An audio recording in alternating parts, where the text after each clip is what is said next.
Today's episode of Future Says is proudly sponsored by Oracle.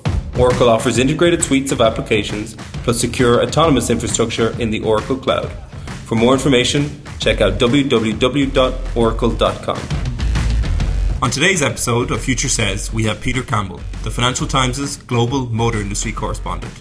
Peter speaks with authority and knowledge about industry trends, technological breakthroughs, electrification, mobility as a service, and the rise of China as a manufacturing powerhouse.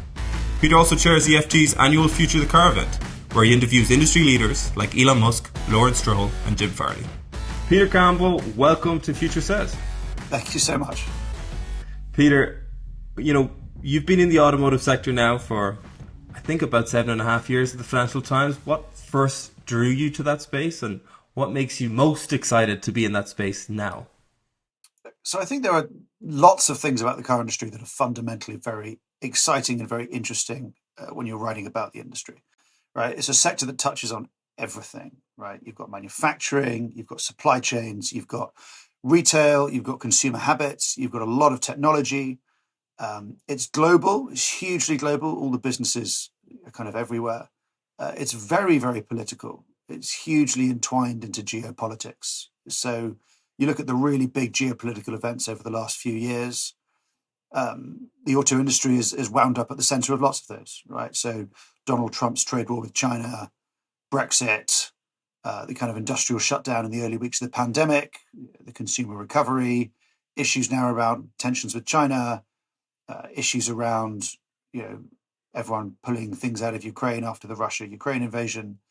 All of those things, the auto industry has found itself right at the heart of. And now, as well as that, you have these huge changes that are going on in the industry, which are going to fundamentally change the definition of what a car is, right, within the next few years. Because for the best part of 100 years, a car has been something that you own, that you drive, that runs on fossil fuels. And all of that's changing, right? That's all changing because there's a number of disruptions that are coming to the industry, any one of which would be enough on their own to disrupt the industry, but they're all coming at the same time instead. We're going to go through them, I guess, in turn, but you've got electrification, you have the potential for self-driving in the future, you have data and connectivity, you have new forms of ownership. Any of these would be a huge industry-changing disruption happening, but they're all coming simultaneously. And so the industry finds itself in this kind of fascinating position where all of the car makers see these changes happening. They all know they have to change something to survive. And they're all taking fundamentally different views on it, right? So they all see the same input data, and yet they all make massively different strategic choices. So it really is an industry. Some people say at a crossroads. I think it's actually way too simple. It's actually an industry entering a labyrinth, right, in which no one has any idea about which the right way to go is. And then on top of that, you have some absolutely fascinating personalities to write about. Elon Musk, obviously, I guess we'll talk about him. And he particularly his appearance at the FT summit last year. And you also have, you had Sergio Marchionne, who ran Fiat. You have some of these great, huge global personalities. You had Carlos Ghosn, that very famous escape from Japan. You've got Carlos Tavares. You've got Lawrence Stroll. You've got a whole bunch of these people who are just fascinating to write about and talk to and understand as well at the same time as writing about the industry as well. So, I mean, there's just, almost every single corner of the industry is exciting and fascinating. And fundamentally, people care. People care about this industry, right? So, governments care about their car makers. They're a huge source of national pride. Lots of people care about cars and care about car makers. And, I used to write about tax in one of my previous beats that I did for another newspaper, and no one ever used to come up to me at parties and ask me about tax policy, but everybody wants to know about electric cars or self-driving cars or something like that. So it's a fantastic sector and industry to be writing about, and particularly at this time of just absolutely seismic change that's going on. And you mentioned already some of those personalities, Peter, and I had the pleasure of being at the FT Future the Car event this year, and it was an amazing event, and I'm very excited to go back again next year. And like you said, you had these conflicting personalities. You had the Ferrari CEO, who's very much an engineer by trade. You had the Polestar CEO, who's very much a designer by trade. Then, of course, you had Lawrence Stroll at Aston Martin, who has a very business driven, almost a fashion orientated background. So for you as a master interviewer, you mentioned Elon Musk in 2022. Who is the most fascinating person to speak with? Well, that's very kind what you said about the summit. Thank you. It's very hard to top Musk, right? Because he came to last year's summit. What is he dialed in? So he dialed into last year's summit. We'd agreed he'd speak for an hour. Um, he spoke for about an hour and a half in the end, and we kind of covered everything from Tesla, Twitter. At the time, he'd announced he was going to buy Twitter, but hadn't done it yet. And he came on and said, "Oh, I can't really talk about Twitter because it's a live deal." And yet we then spent the next 20 minutes talking about Twitter. And, he said he'd let Donald Trump back on and all this stuff. So it was a fascinating discussion. But then, we got into tunnels and the kind of economics of induced demand. And we got into SpaceX. And he said humanity needs to become multi-stellar. We can't just be in this solar system to survive. So I think big picture thoughts don't get much bigger than that. But I mean, he's a fascinating guy because if you look at what he's done with Tesla, and as much as the car industry spent many years laughing at or trying to ignore Tesla, I think they now realize that they can't. Um, he was the driving force, not behind all of that. It's very kind you called me master interviewer. I don't really get terribly phased doing big interviews because it's sort of my job. But for that one, I was quite conscious that, there were something like 250,000 people watching live online because we live streamed it on YouTube and the FT website, various other things. And I was also quite conscious that Elon Musk is incredibly smart and, is going to know more than I do about any of the particular rabbit holes we find ourselves in. I've got to say, this year's summit, which you mentioned, we were very pleased we had a large number of people no one's really heard from in the auto industry. So the Ferrari CEO really hasn't done very many public appearances since taking the job. He was not in the auto industry before. He worked at a tech company. We had the new CEO of McLaren, who also had not really spoken in public before, which was very interesting, particularly when you had Ferrari and McLaren and Aston Martin all on stage, all talking about wildly different approaches to the future of supercars and high-end luxury and performance and everything else. But the Nissan CEO very rarely speaks in kind of Western events. And we had the CEO of Geely, and Geely is one of the most interesting companies in the kind of automotive world at the moment because it's Chinese and it's private and it has Volvo and Lotus and Polestar and lots of other brands. And we're going to get onto China, I'm sure, but it is just one of the companies really worth watching. And its CEO had never done a public session like that before. So we were very pleased to get all of those guys to come along and kind of, share their various thoughts on the future. So You've mentioned Geely there, and I think for people, let's say, newer to the automotive industry, they won't even know who Geely are. And you've mentioned Geely are the holding company of many of the biggest automotive brands at the moment. So there's a lot of new entrants into this automotive space over the last few years and will continue to be. Can you give the listeners a bit of an update on who are some of the new brands and what makes them particularly unique? So there's kind of two sides to that question. One is EV startups and one is Chinese businesses, right? So let's take them in turn. An electric car is much, much simpler to make than a combustion engine car, right? You and I could not build a combustion engine car together. But we could probably have not a bad fist of launching an electric vehicle because fundamentally it's a chassis, a battery, motor drive system, top and some wheels. And that's basically it. It's there's much fewer moving parts than there are in a combustion engine, which remains kind of one of the all-time historical engineering pinnacles that will probably never be bettered. And so with the industry going towards electric vehicles, it's suddenly much, much easier to get into it. There's much lower barriers to entry. Tesla has blazed away first. We've obviously seen that. But you have tons of other companies that have come in, all trying to do slightly different things, all trying to do slightly different types of vehicles. But you saw, I think, there was a 3-year period in which everyone was doing a SPAC, which is a special purpose acquisition company, which is basically a way of listing on the stock market without going through the usual disclosures and needing to reveal quite as much information about yourself. And fundamentally is an easier way for businesses that aren't terribly viable to get onto the stock market. And I think there were about 20 companies that listed this way over about 3 years. all of which were trying to break into the car industry. Now, some of them people may well have heard of. Lucid is a very big one out of California. It's run by Peter Rawlinson, who was the chief engineer on the Tesla Model S. They make the Lucid Air. They're backed by Saudi Arabia. They have quite a lot of money. Another big one people may well have heard of is Rivian, which makes electric pickup trucks and SUVs, and makes delivery vans for Amazon. Amazon's one of their big investors. They've got a very, very, very impressive young CEO called RJ Scaringe, who's sometimes been called the kind of next Elon, who's phenomenally impressive. And then you have a whole load of other car companies which are trying to start up. And the problem, there are some advantages. There are definitely some advantages to being a startup, which is big car makers are cumbersome, they are slow, they have lots of ingrained processes that means things can take a long time.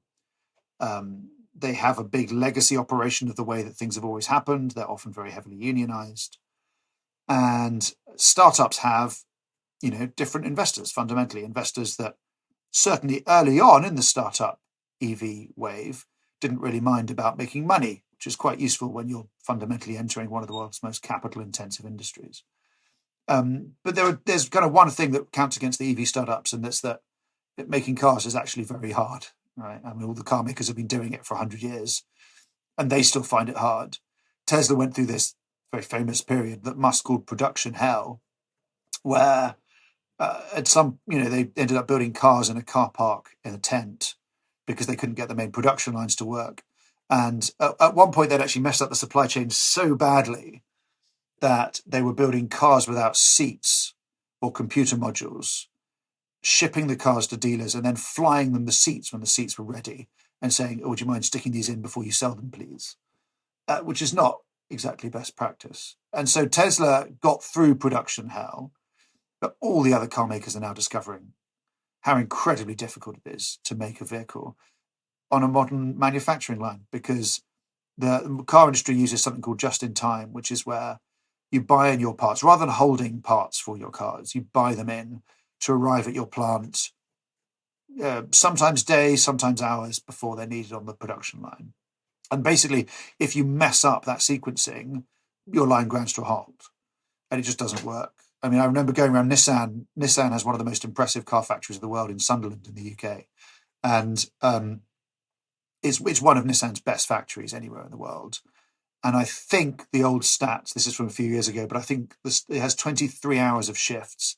And I think if the plant stopped for something like 6 minutes during that 23 hours of 3 shifts, it lost money. I mean, the margins for error in this industry are so tiny. And just one other example, if you look at someone like VinFast, which is the Vietnamese car company that's tried to come from nothing in an incredibly short space of time and make EVs. Now, we had a piece a couple of weeks ago alleging that they've cut lots of corners out of their development and safety testing. But they've tried to launch their car in America, and it has been absolutely slated by the car reviewers, saying it's not ready, saying it's the worst car they've ever driven, all those sorts of things. Making cars is really hard. It's really, really hard. And so what you're seeing at the moment is almost all those startups going bust. I think most of the startups the Western startups have issued what's called a going concern warning, where you basically say, we don't have enough money to last the next 12 months. Because these guys raised lots of money, but they were years away from making revenues, let alone profits, revenues, like any actual sales. And the other problem that you get with startups is that they, sometimes they're so excited about being a startup and growth and hiring and everything else, they just completely lose discipline. So there's a case in point, which is Arrival, which is a company based in the UK, listed in the US. It was actually the UK's most valuable ever listing of a British company when it's backed in the US. And yet Arrival has weeks or months to live because everything went wrong. They completely overstretched themselves. They tried to do too many products. The products they did didn't work.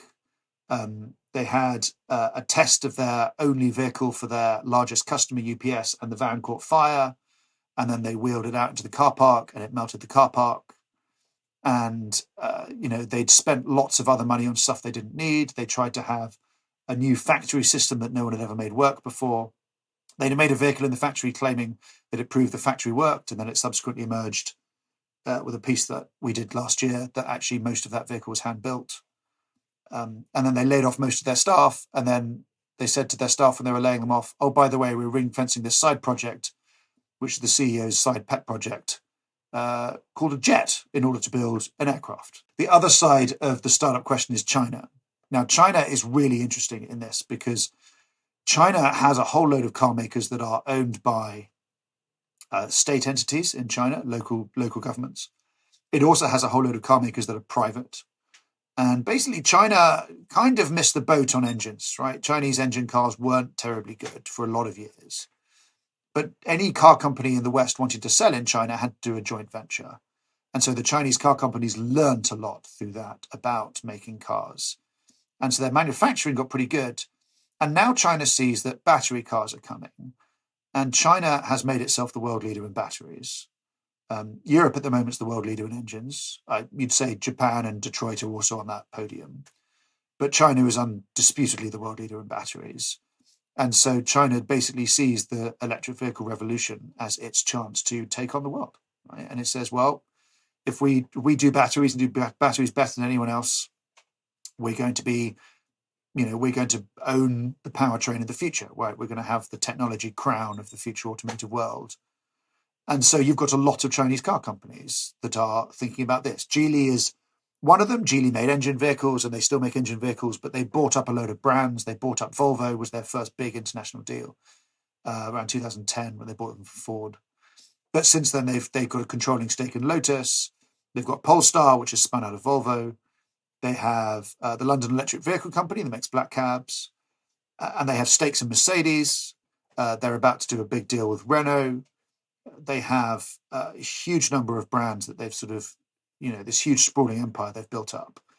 And I remember once having dinner with the boss of Volvo quite shortly after Geely had begun building all these stakes in these businesses. I remember saying to him, what are they doing? Right? Do they want to become China's Volkswagen? Volkswagen obviously is the world's biggest car maker at the time and has tons of brands. And the Volvo CEO said, oh, no, they're far more ambitious than that, which was a great joke, obviously, but also happens to be true. So, they're incredibly ambitious. They also have a big stake in Aston Martin as well. And then you've got others like BYD. BYD is very interesting. It's backed by Warren Buffett. Again, made cars in China with engines, but has now pivoted to making only hybrids and electrics. And BYD is hugely vertically integrated. They do their own batteries.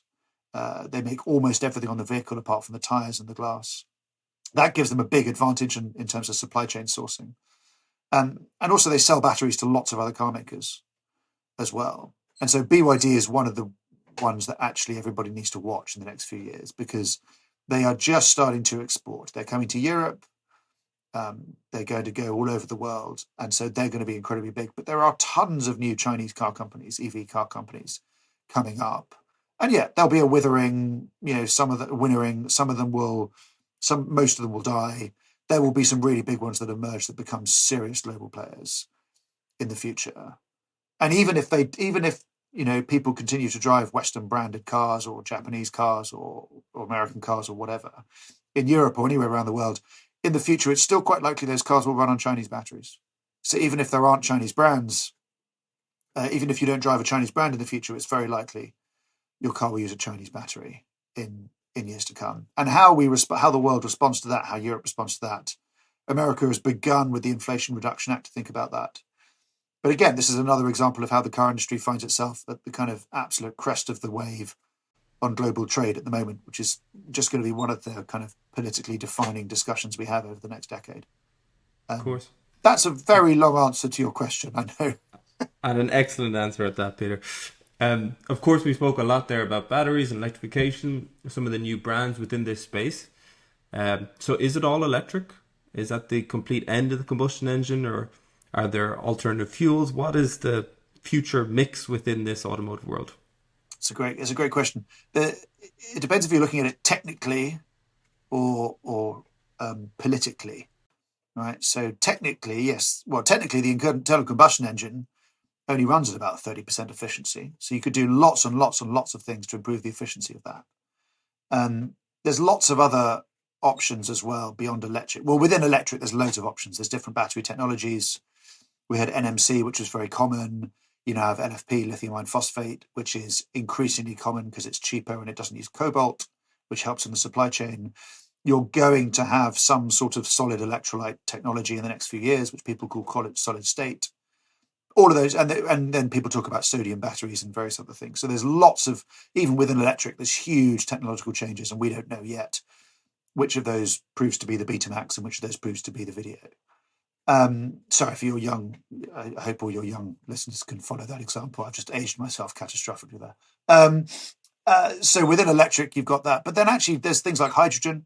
Hydrogen fuel cells are very efficient, have long mileage, don't have the recharging issues of batteries, because if you get hydrogen at a filling station, it fills up in the same time as petrol. Fundamentally, the question around this comes down to energy storage, right? So the car industry is not decarbonizing in a bubble. Everything is decarbonizing. So the energy system will have to decarbonize. And once the energy system decarbonizes, you need a way of storing renewables, because everything's renewable, but demand does not fit with supply because of consumer patterns. And so you will then get you need to store that energy. And so it'll either be stored in batteries, maybe static batteries, maybe in car batteries, or it'll be stored in something like hydrogen.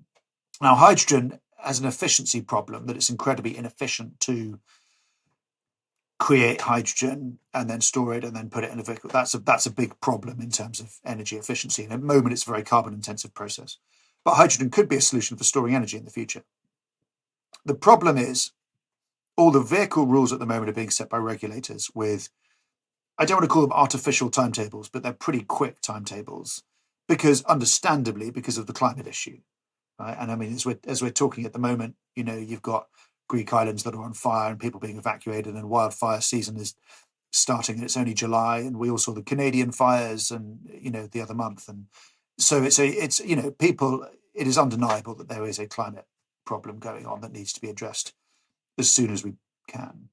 And so regulators are setting these decarbonisation timelines, and in the UK we'll have no cars that aren't fully zero emissions sold by 2035. In the EU it's around 2035 with a very small carve out for e-fuels. America's talking about half its fleet by 2035.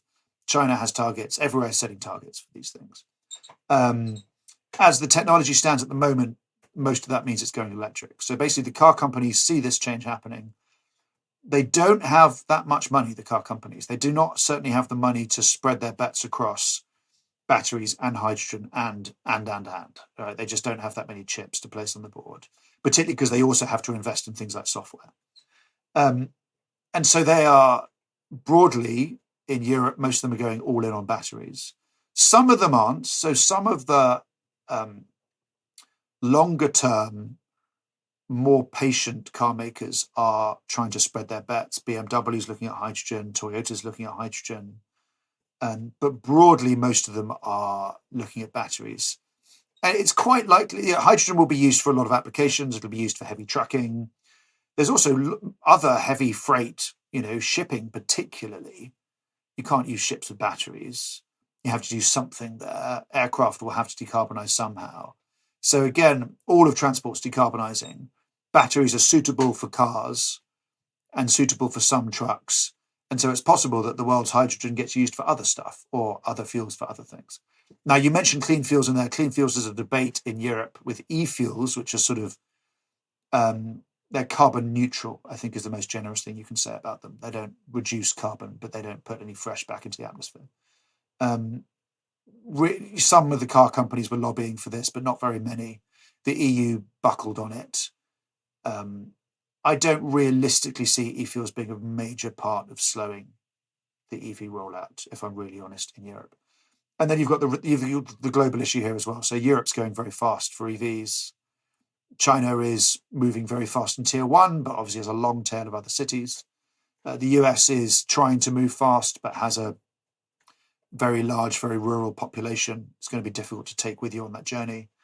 And fundamentally, you've got issues like Latin America, where it's very difficult to see electrification working on the grounds of the local power grid, affordability, all of those issues. People don't buy on consumer credit in Brazil because interest rates even when the rest of us were in a ridiculously low interest rate environment, interest rates in Brazil for consumer credit is through the roof. So no one buys cars on credit. So suddenly it's fine, you can get into an EV because you can lease it, which is the discussion we're having here in Europe and the UK, doesn't apply. So there is going to be a very, very long tail of internal combustion engines for a long time to come in large parts of the world. And this is why someone like Toyota is batting so hard for hybrids, right? They say, look, Latin America is not going to go for electric and Africa is not going to go for electric. And so why don't we sell them hybrids? Because those are cleaner than selling them other vehicles, right? So that's, admittedly, Toyota is the world leader in hybrids. But, decarbonization is fundamentally a global issue and an issue far beyond the car industry and far beyond what we often think of as the EV transformation that's happening in Europe, which is the kind of crucible of electric vehicle sales at the moment. And so we need to have a really big global picture when we're thinking about the pace of decarbonisation, the challenges of it, how much it actually makes a meaningful difference to carbon emissions within cars.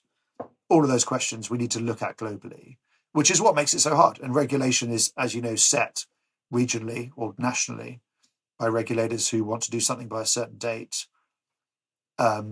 sort of irrespective of what that policy means for what happens outside those regulatory borders.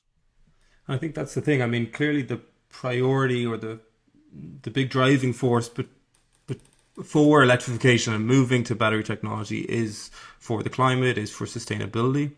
And there's been such a focus on tailpipe emissions. But do you think, there's also these reports, Peter, that now there's more emissions from the tires, there's mining practices, there's battery recyclability. Are electric vehicles as sustainable as the manufacturers make them out to be?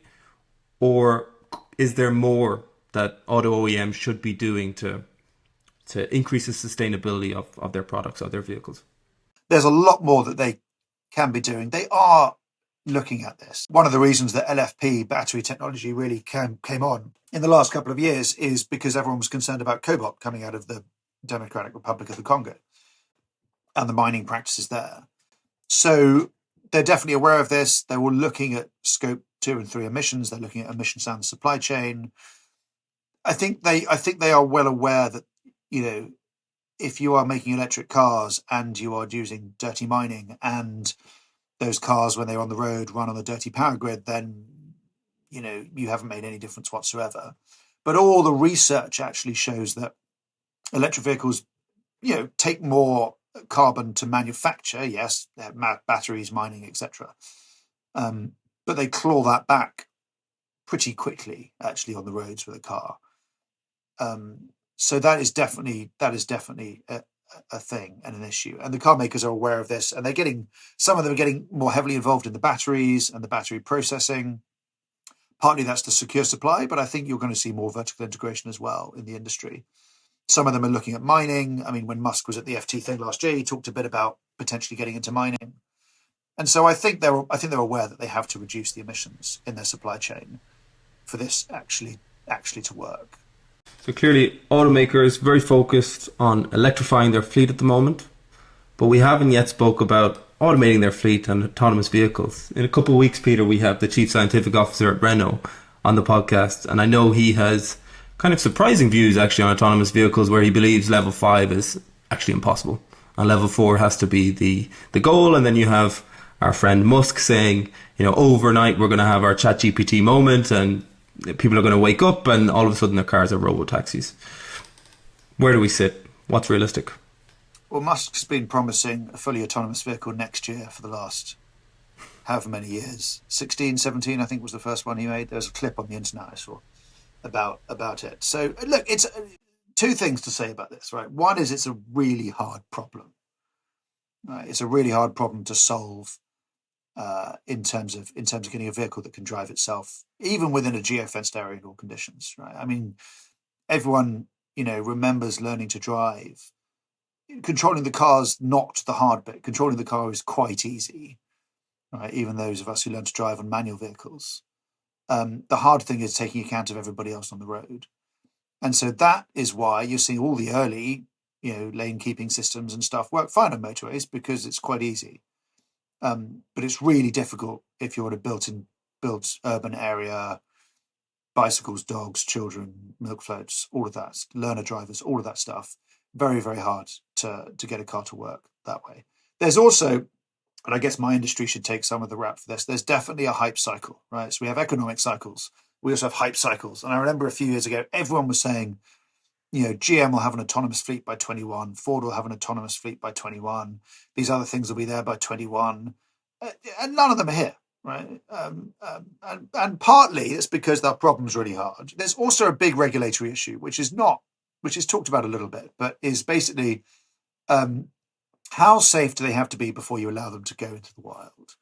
And if the question around autonomy is saving lives, and we'll come back to that. If the question around autonomy is saving lives, humans kill roughly 1 million people a year on the roads. About 1 million people die a year on the roads.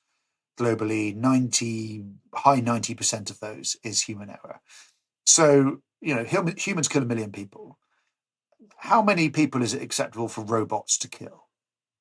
Right? At what point does society go, yes, it is fine for robots to kill 400,000 people a year on the roads? No, it's not. I mean, you look at media coverage when there was a single fatality involving a Tesla vehicle running on autopilot or its alleged self-drive system. Every time a Waymo vehicle has a fender bender, people write about it. It is not acceptable for a robotic system to be involved to cause a fatality. And so regulators have to decide where they want to do this and when they'll allow them. And if the first deployments have been in Phoenix, which is basically built for cars, very difficult to see that working in older European cities, right? You're not going to get it to work in Brussels, where there's trams and people, and you're not going to get it to work in Edinburgh or in London or in Berlin or anywhere. It's just very, very hard to make those things work. So there's a regulatory problem. And there's one other kind of interesting thing that I think is really not talked about in autonomous vehicles, and that is why we're doing it. I say everybody knows we're doing it to save lives. And, Musk talked about this last year at the summit. All the people who do it talk about it, save lives. In reality, most of the fatalities on the road are caused by speed, distraction, or intoxication. So Volvo, who'd kind of been a world leader in safety for forever, did a huge study on this a few years ago. And they basically said a third of accidents are speed, a third of them are distraction, a third of them are intoxication. And so you're going to get very unsexy technology in cars that's going to save a lot of lives without being noticed. So you have automatic emergency braking coming in the European Union. You are going to get driver monitoring systems in cars. Now, this gets us into big brother questions and all sorts of things, but some of the cars already have it. Some of the cars with advanced lane keeping technology already have a system that watches the driver to make sure you're keeping your eyes on the road. And Volvo talked a few years ago about having this system where a camera will watch you. If you're on your phone, it'll prompt you to get off your phone. If you don't, it'll stop the car. If you're drunk, it'll monitor your eyeballs. If you get in the car and you're drunk, it won't let you start the car. And it'll speed limit the vehicle in certain geofenced areas like round schools. And so those technologies, and people talk about Big Brother, and people talked about Big Brother when Volvo put in seatbelts, right? So people will get used to that. That technology will, in decades, I don't know when, but at some point become very, very widespread in vehicles. And that will solve almost all the fatalities in the areas where it's done. At which point, how many fatalities are there left for autonomous vehicles to eliminate? Not a vast amount, actually. At which point you go, well, why are we spending billions doing this? Maybe it's business models, right? There are genuine business models that will be opened up by autonomous vehicles. You look at commuting time saved. People can work on the commute.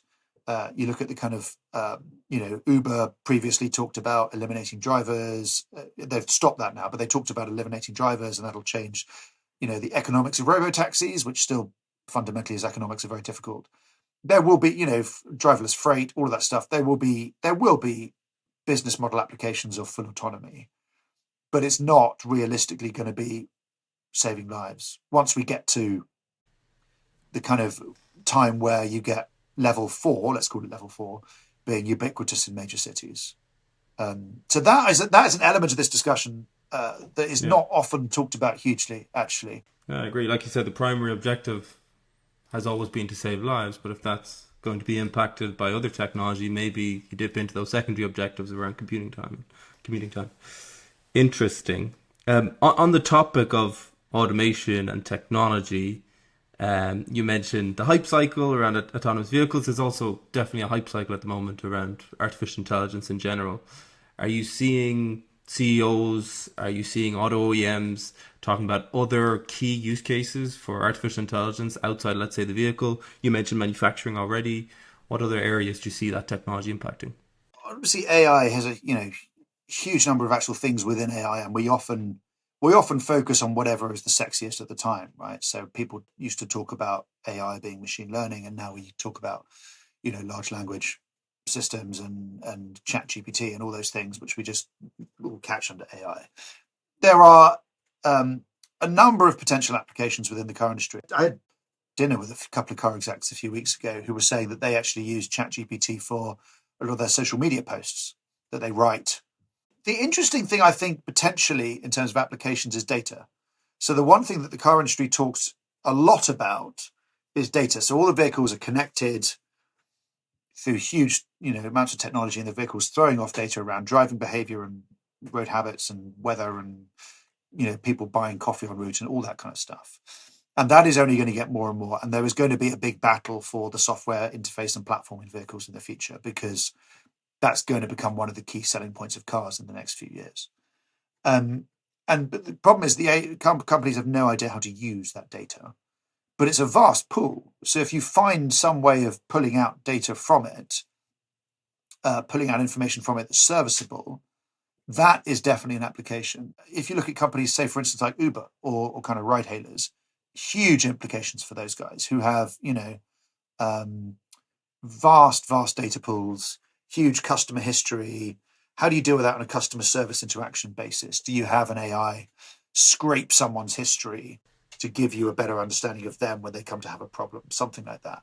Really interesting, Peter. And when it comes to AI, obviously we're talking about automakers, but when it comes to your job being a journalist, how is AI or large language models, ChatGPT, impacting your life? First of all, this is not my specialism, but there's definitely a realization, I think, that this is hugely important, right? It's probably one of the most significant new technologies that the industry has faced since the advent of the internet, which, as we know, completely torpedoed traditional business models. And so we know that it's going to be hugely important in terms of what we do in the future. And also fundamentally what you're seeing at the moment with generative AI is it is changing. Previously you wouldn't believe something unless you saw a picture of it or even a video of it. And you're seeing now that actually, though, that can be faked. And so there is a huge issue of trust here, right? And do people trust where they get their information from? And the FT places an absolutely massive priority on reliability and accuracy. We have to have 100% trustability record, right, with the stories we write. And I know this from experience of trying to get stuff through that we've discovered. And do we know this is true? Do we have this from multiple people? Every single fact we write has to come from at least two different sources in different positions who know the same thing. Whatever we do with the AI, we have to have a position where people know they will come to the FT and they have something that is 100% accurate, that they can 100% trust. Doesn't mean AI doesn't have a place in what we do. If you look at the things it's really good at, scraping vast amounts of public information that would be kind of unfathomable to mine, public data records, numbers, crunching, that kind of stuff. Fundamentally, I think there are lots of things it can't do, even with future technology developments, just because of its very nature. So its very nature is it has to be trained on public data, on available information. Well, fundamentally, the big part of what a newspaper does is find out new information people don't know, right? So the really big stories that I've written in the past, that we've written in the past, are eliciting new information from people about what is going on inside businesses, right? Whether it's about the stuff we talked about the rival previously, which was not public, whether it's about the investigation we did into VinFast recently, which was information that was not public, whether it is getting people to tell you something, chief execs or other people inside businesses. If you look at the big FT successes in the last few years in terms of investigations, particularly Wirecard. It was this huge German financial company that was massive and turned out to be, wildly fraudulent. Then actually, that kind of stuff is at the core of what a newspaper should do, and that is something that AI simply cannot do because it cannot find new information that is not already public. So there's a limit to what can go on, and our editor wrote a public letter recently saying there were some things we won't do. We will never use it as part of our content or writing, and so there's a definite question going on at the moment about what use it has, but also an understanding that generative AI, produces stuff that might not be correct. So we have to understand its limits. We have to understand its uses. There will be uses for it, but we have to keep dividing lines so that when people come to, a brand such as ours, such as the FT, they know that what they are paying for is true and accurate and trusted. And so however AI shakes out in this, that has to remain absolutely central, because if people cannot trust what we write, then our entire selling point goes out the window. Yeah, and I think that question of trust as well for a brand like the Financial Times is as important for brands like the car companies that now own a lot of our information. As cars become more and more central to our lives, that question of trust has to apply to them as well. Are they doing enough from a software perspective to protect information? Peter, are there any concerns about that? And as we move to this model which is more direct to consumer and we're interacting more and more with the automaker rather than with the dealer, how does that impact this? So I think there's a couple of things in that. So there's the shift to direct consumer, which all the car companies are kind of aware that there is a chance now for them to have a direct consumer relationship rather than farming out to the dealers in the future, because that gives them all the data. They will find ways to use that data, and that data could potentially be very lucrative in the future. And I think they actually all take data protection seriously, and in the way that any other serious big corporate does. So I don't see that being a massive issue. The big question is what you do about software and software that faces the consumer, because fundamentally, most people who get into new cars today want to be able to use their phones on them, right? They want to be able to use Apple CarPlay or Android Auto or something like that. And people are quite used to, if cars become less about what are the driving dynamics, what's the horsepower, and far more about this is a functional product that I can use to travel somewhere and do other stuff at the same time. And so people expect that they can use their phones with them. You've got a kind of digital life at the moment that people use through their Apple or whatever. And if you have that, you want to be able to use that. You don't want to have to switch to another system when you get in your car. Some car makers are thinking about doing consumer-facing software that is their own, that, I will get in and it is my Mercedes system or my Volkswagen system. And the car makers do that because they want to have the consumer relationship. But fundamentally, do I really want to have another whole ecosystem I have to get used to when I get into my car? Which comes down to a question of scale, right? Now, the fundamental problem with in-car software is I can take my iOS from my house to my car, and I cannot take my Volkswagen operating system from my car back to my kitchen, right? So people are used to living with one system. They will want that one system to work. And that potentially is a real challenge for the car makers because, let's be honest, for all its shiny, consumer-friendly sheen, Apple is very good at getting in early and cutting other people out. That's what they do. And Apple sees cars, and particularly CarPlay, as a new arena for getting data and relationships. And that, I think, is a huge challenge for car brands in the future, because why should you buy a Renault over a Peugeot over a Volkswagen? Because fundamentally, all electric cars are pretty good. Is it around the technology inside the vehicle? At which point, what's the differentiator if you use Apple on all of them? So it's a huge question for the car makers. And the other issue is that software, the car makers are really good at hardware. And we talked about this with startups. What the car makers are not really good at is software. Software is miles outside of their comfort zone. They're suddenly fishing in the same talent pool as Google and all the others. And they have a real, it's really hard to make software. Just as the software makers and the startups are discovering it's hard to make cars, the car makers are also discovering it's hard to make software. Volkswagen did a load of software and it just wasn't very good. It was clunky, it didn't work, it delayed some of their launches. And it's probably part of what's led to an absolute decimation of their electric vehicle sales in China, when China is one of the most tech-conscious markets on the planet. And so you have this big issue. Software is a huge issue for the car companies, and they need to think about how they address it. And it's really hard because good software is very difficult. Good coders are very expensive and very rare, and there's a huge fight for them.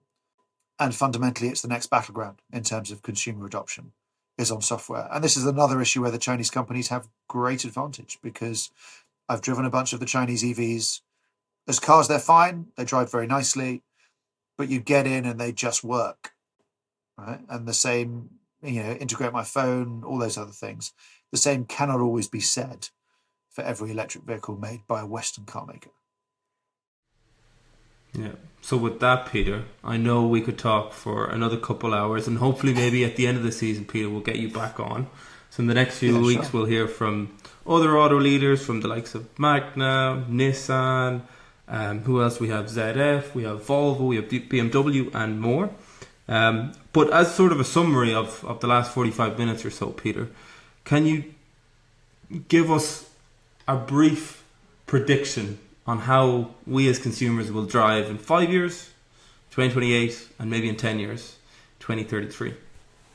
A huge amount of that answer comes down to where you are and who you are. Right? If you buy a new car and you're in a very developed market and you're pretty rich, you may very well be driving an EV within 5 years' time. Other people will take far, far longer. Whatever new car you drive in 5 years' time will be connected and will probably have CarPlay and all the software issues we've talked about.